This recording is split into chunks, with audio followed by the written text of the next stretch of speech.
Chelsea against Leicester, and the Blues from London chasing the first win of the season, as Tammy Abraham needs the support of every real Chelsea fan, as also Frank Lampard states his absolute disgust at the racial abuse the player received, while also providing very positive injury news on HUDSON-ODOI and Reece James, and explaining why N'Golo Kanté is not a DM.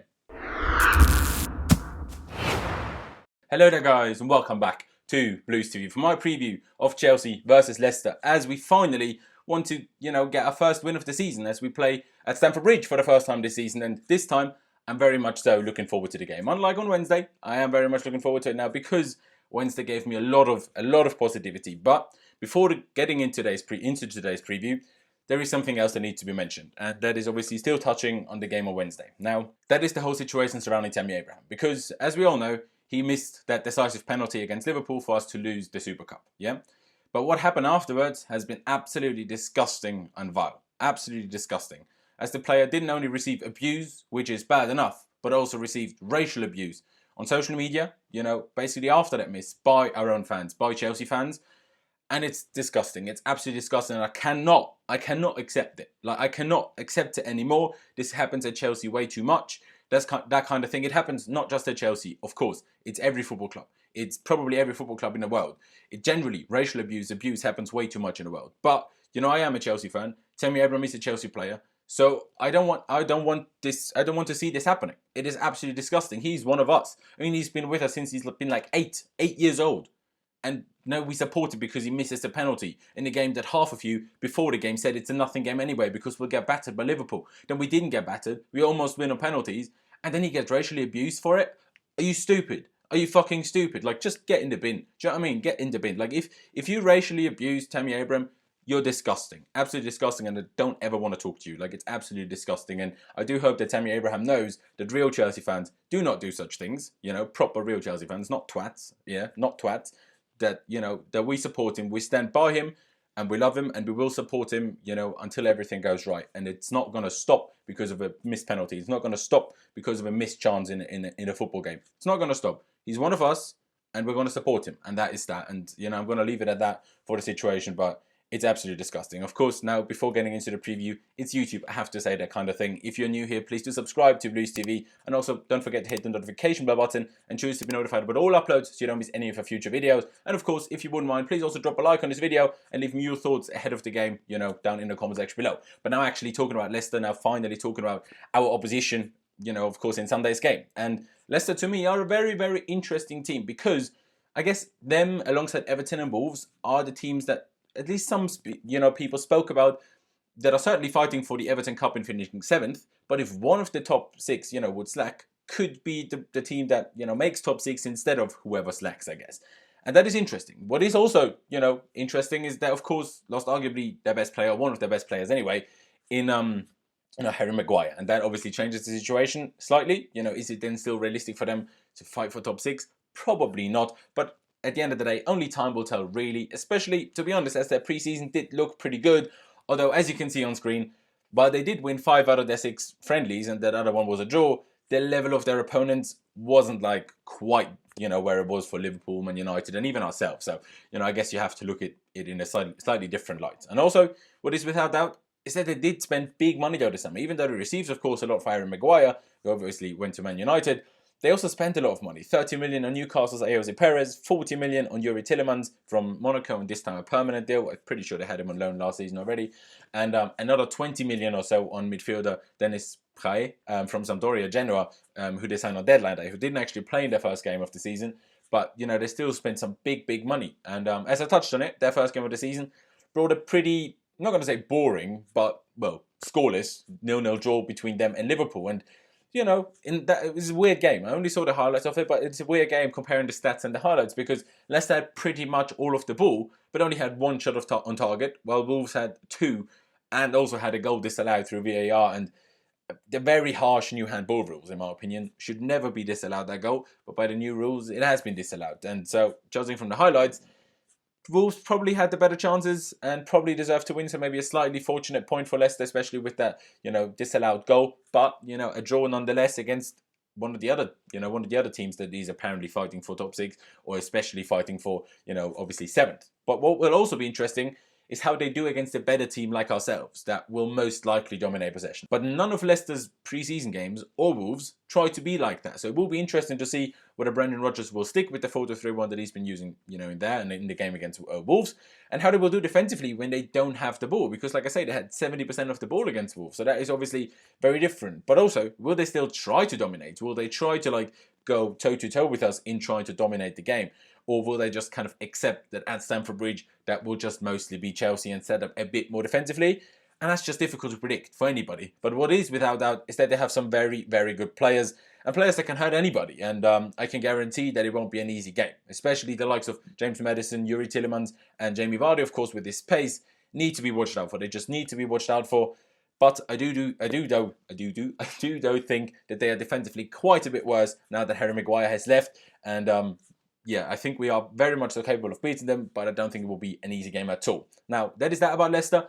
And now getting into Mr. Frank Lampard's pre-match press conference. And today, there was a very interesting pre-match press conference. A lot of things that were spoken about. Of course, he was also asked about and spoke about the whole Tammy Abraham situation. And he again, he just stated his anger towards, as he named, so-called Chelsea fans. Because, if you're a real Chelsea fan, those people aren't real Chelsea fans. You don't abuse your own players. And you even more so don't racially abuse your own players. That's just absolutely out of order. You don't racially abuse anybody, let's be honest. But you just don't do that. Stop doing that, people. It's disgusting, absolutely disgusting. And yeah, Lampard stated his disgust at it. Wasn't pleased. He was angry about it. Said he's angry for Tammy because this just shouldn't be happening to anybody. What he also made clear is that Batshuayi is our player and that seemingly he won't go anywhere and that he also will get chances because obviously people have been asking where is he. Wasn't involved against United. Didn't come off the bench against Liverpool. So that was interesting. And then something I loved hearing.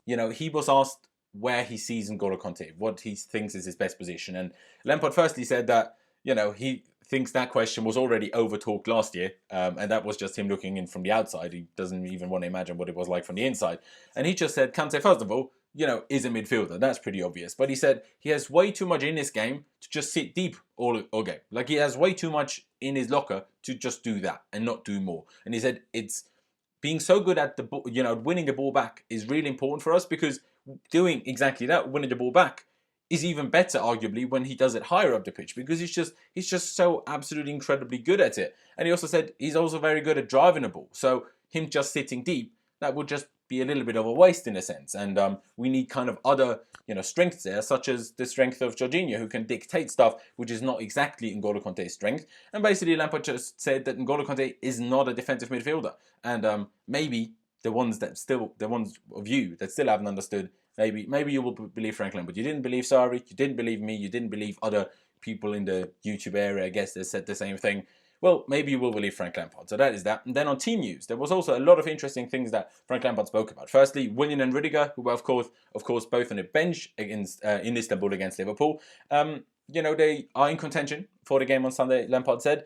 Whether Rudiger is match fit, we'll have to see, Lampard said, but Willian is a little bit closer. What he also spoke about is that HUDSON-ODOI has been in training now with the under-23s for a week or two now, and that his injury is looking very well, actually, and it's just about conditioning now. But Lampard did say that, the player needs to be fitter than he's ever been, and he's jokingly said, he wants him to run.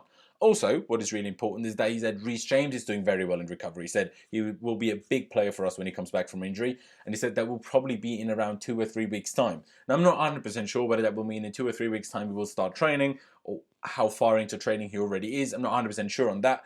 But it sure seems like after the first international break in early September, we'll have everyone but Ruben back fit, which of course will be incredible. And will be very huge for us because HUDSON-ODOI, Reece James, and some of the other players as well.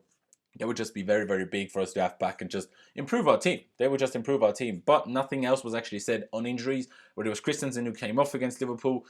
So we still don't really know why he came off unless Lampard said it after the game and I haven't heard about it. Or Emerson, who looked like he had some sort of a groin problem towards the end of the game, but then took a pen, so it was fine. No, N'Golo Kanté, who was out for the Liverpool game, then played a whole 120 minutes. And do we know 100% whether he's fully fit now and will start again on Sunday? No. Lampard didn't say anything on that. I guess we'll just have to find out on Sunday. That's it from the press conference. Now coming to Chelsea. Because, Wednesday gave me a lot. It just gave me a positive vibe. Positive feelings about the game on Sunday. And I think that is similar and should be similar for pretty much every Chelsea fan. I mean, there were already a lot of positives against Man United, I thought. but also big negatives, of course. Of course, we lost 4-0 and made some huge errors in that game. But against Liverpool, it was just very promising. Yes, we conceded 2 goals, but first of all, Liverpool are a better team than United, and also the kind of goals we conceded, I just can deal with better because they weren't just awful errors as such. But there are still a few things ahead of the game on Sunday that are certainly, not for certain at this stage. Firstly, how will we do against a team that will definitely be more defensive than Liverpool? But I would say they might actually be a little bit like Man United set up against us, except the high press. Leicester might not do the high pressing. We'll have to wait and see about that. But they will certainly try to be compact once they enter their half and then break quickly when they gain possession, which is, I guess, what United did. So it will be interesting to see whether possibly with the 4-3-3 again, rather than the 4-2-3-1, which we used against United, possibly with Kante in the side, will we be better against that than we were against United, or will we face similar problems? That will be interesting. And what will also be interesting is, like I just mentioned, the formation. Will Lampard stick with the 4-3-3 that worked so well against Liverpool in the Super Cup, or will we go back to the 4-2-3-1? Personally, I said this plenty of times, I still do prefer the 4-3-3. Maybe with a slightly more of an attacking approach this time, that 4-3-3, and for example, Mason Mount in the midfield 3 instead of Kovacic, even though Kovacic had a really good game, but I think Mason Mount just offers more going forward. So against a worse team than Liverpool, but still going with the 4-3-3, I think Mason Mount in there would be great. And that is, of course, if N'Golo Kante plays. I think if N'Golo Kante doesn't play, we have to, and I think we will, go with the 4-2-3-1 again, because I don't think the 4-3-3, the way we try to use it, works without Kante. Going through it from the back, it will be interesting because, of course, Kepa will be in goal. Nothing will change with that. Azpilicueta almost certainly will stay at right back. But then it becomes a little bit more interesting because Emerson looked to have a bit of a groin problem towards the end of the Liverpool game, like I said earlier already. But then it wasn't mentioned in the press conference, so it might be fine. It might also be Alonso getting his fast start of the season. Ideally, though, of course, it would still be Emerson because arguably our best defender at the moment, if I'm going to be totally honest with you. And as for the centre-backs, now the question is, does Lampard start Antonio Rudiger? And to be honest, personally, I doubt it. If he wasn't a centre-back, he would probably come on during the game. But, as he is a centre-back and not a forward or midfielder, he would probably just not be involved and maybe be involved in the game next week. I guess that would probably be the smarter choice because if Lampard isn't sure whether he's match fit yet, I don't think he should start because we need that first win under our belt. And, both Christensen and Zuma did well against Liverpool. And even tomorrow when he came on did well. So I think the centre-back pairing will actually stay the same in Zuma and Christensen. And maybe Rudiger will be involved in our next game. Now coming to the midfield. And as you can see, I obviously have two formations on screen. And one is going with what if we have a 4-2-3-1 and if Kante doesn't play. And what if we have the 4-3-3 and Kante does play. So that is what you see on both sides of the screen. So if Kante starts, even though they both played, if Kante doesn't start, even though they both played 120 minutes, it will and should be Jorginho and Kovacic, of course. Like I said, it just has to be. Because like I said already, I just don't think it would work. The 4-3-3 works without Kante. So, that would just be that. And, if it's that, I would just have Mason Mount in front of them in the number 10 role. But if N'Golo Kante is fine to start, like I said, 4-3-3, Jorginho at the base, Kante to his right. And then I personally would have Mason Mount to his left. Now then coming to the front three. That is an interesting one. Because, of course, Pulisic only played 75 minutes against Liverpool. So without that, he should start. Also, he was very good for the 75 minutes. So he just has to start, in my opinion. The big question is, I guess, the other side. And that's kind of between Willian and Pedro, I guess, because Willian, according to Frank Lampard, is closer to full match fitness than Rudiger, but still not there. And because of that, I don't think Willian is going to start. I think he will probably come on. I think he will get his first minutes of the season, but he will probably come off the bench and Pedro will start again, even though he played, went the full distance in both of our games so far this season. Against United, the full 90, and against Liverpool, the 120. But, first of all, he made up for his poor performance against United, this time against Liverpool, I thought. He worked his socks off, did some good things, did really well just before Tammy, I guess, got us the penalty, even though I still don't think there was a penalty. But yeah, so that's why I think Pedro will probably start on the right, and Willian probably will come on eventually, hopefully for Pedro, to let Pulisic have the full 90 the full 90 minutes. I guess the only other option is possibly Mason Mount on a wing, or Ross Barkley, like it was against United. Mason Mount, of course, came on against Liverpool and also featured on the wing. It's an option. It wouldn't be an awful option, but I just prefer Mason Mount on the middle. I think he can be more influential there. He's quick enough, but he's not the quickest player, so I think he's also better just suited to a more central role. So that's why I personally would go with that. Whether it's a 4-2-3-1 behind him or 4-3-3 behind them, doesn't really matter. I'd have Pulisic on the left and Pedro on the right, and then Willian come on as the game goes on, and then Mount either as the number 10 or as the left-sided midfielder of the 4-3-3 of the three-man midfield. But then up front, now for me personally, even though Olivier Giroud scored, of course, against Liverpool, with everything that has happened, and me still not rating Olivier Giroud that highly, I have to admit, even though, you know, maybe that's kind of my thing now. I don't rate him, and then he scores. If he does that, great. But I just think Tammy Abraham has to start. He has to start. Frank Lampard, in my opinion, will do really well to show the support that he and the team, you know, just believe in him. Just believe and trust Tammy Abraham. It will be good to show that to the supporters. That would just be important to me. We'll only see whether Tammy can actually cut it if we give him enough chances and enough game time. And this season is kind of what we're doing. It's what we're going with. We are going to give the young players a chance. So I would have to go with Tammy Abraham. I just think he deserves it. I just think he has to, and I'm confident that he will get his goal eventually, hopefully even on Sunday if he does start. But yeah, that is my formations. My preferred one would be the 4-3-3 with Kante. If Kante doesn't start, it will be the other one. So we'll just have to wait and see what exactly Lampard will do, because, like I said, I still need a little bit more time to learn how to predict what Frank Lampard will do. It's not that easy yet. He's not been a manager for that long, and especially at Chelsea, obviously only been here for 2 games, so we'll have to wait and see what exactly happens there. But as for the game, I just hope we can carry on our momentum from Wednesday, and I really hope we need that first win. We get that first win, because we really, really need it. And to be honest, I'm confident that we can and will do it. And I just hope that we stick to what we're doing. Like, I just hope that we stick with what we did against United, accept the mistakes. And I just hope that we stick with what we did against Liverpool. You know, our press was incredible. Probably a little bit higher, the press will be against Leicester, because a bit more cautious against Liverpool. And also the 4-3, I hope it sticks. You know, like I said already, just worked so well. That midfield 3 was unbelievable against Liverpool. And I hope they can do the same. I hope Mason Mount is in there. Not because I don't like Kovacic, but I think Mount gives us a little bit more going forward, and maybe a little bit more a little bit less defensively. But against Leicester, I think we can do that. But yeah, I hope we stick trying to play our football, keep the ball, press high, and hopefully just create many chances, and this time score goals. And score prediction-wise, that is what I do believe is going to happen. I think it's time for some goals finally. I know we already scored 2 against Liverpool, of course, but one of them was a penalty and stuff. But I still don't expect a clean sheet. So my score prediction is going to be a 3-1 win. But yeah, guys, I think I'm going to leave it here. This preview, as usually on my previews, is probably pretty long already as it is. So I'm going to leave it there. Of course, like I said in the beginning already, if you are new here, please do subscribe to Blues TV. That would be massively appreciated.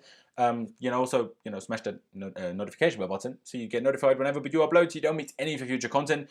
We do a lot of things, previews, reviews, fan cams, vlogs, all sorts of content. So if you fancy it, please do subscribe, drop a like on this video, that would be massively appreciated as well. And of course, leave me your thoughts ahead of the game down in the comment section below. Leave me your predicted lineups, your score predictions, and your whole thoughts on the whole Tammy Abraham situation. And anything else you want to add, all of it down in the comment section below. But yeah, thank you guys for watching. Up the shelves, and I'll see you when I see you.